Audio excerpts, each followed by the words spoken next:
общение якутской лайки и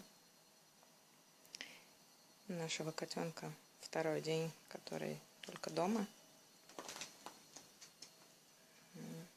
Кто на кого охотится, уже непонятно.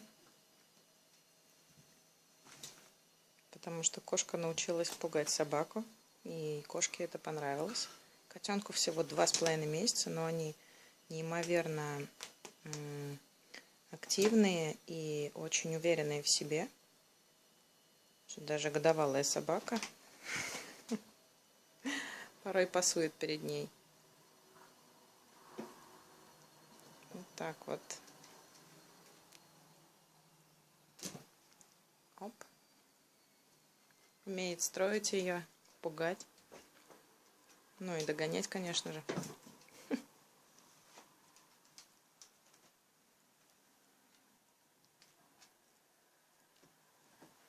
Хулиганка ужасная.